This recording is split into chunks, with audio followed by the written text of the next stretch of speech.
Back in 2006, the International Telecommunications Union announced that all countries in Africa, Europe and the Middle East would have to migrate from analog to digital by 2015.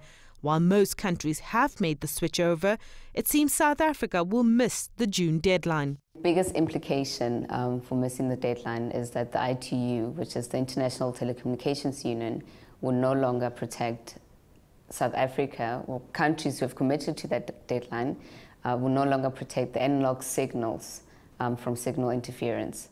Moving over to digital means more spectrum, allowing for more services in broadcasting and telecommunications.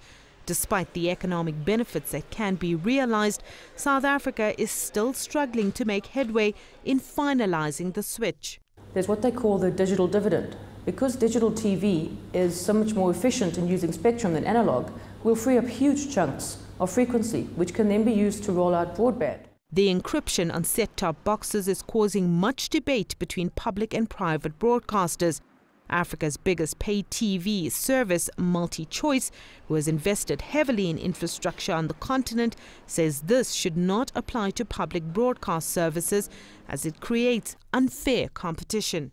The other argument that MultiChoice has put forward is that this will allow free-to-air operators who have ambitions of starting and operating pay TV services in the future to use a conditional access system that has been implemented essentially by government without having to invest in the technology.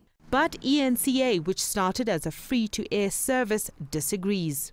ETV's view and point to be that, well, yes, granted, we are a free-to-air service provider. However, we still need to be protected in that current environment, as having a conditional access system will allow us to negotiate better channel supply agreements. Economists say the digital migration could have created thousands of jobs in South Africa. According to research, if the digital dividend is licensed to mobile operators, it could lift GDP in sub-Saharan Africa by $49 billion over the next 5 years. If South Africa manages to meet the deadline this year, millions of South Africans won't be able to access television services. And that's because the set-top boxes are yet to be manufactured.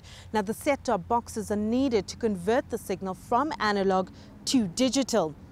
Signal distributor Centec is also battling with aging infrastructure and may need to be upgraded, but it would be at the taxpayer's cost in order to make the switch. Sumitra Nydoo, CCTV, Johannesburg.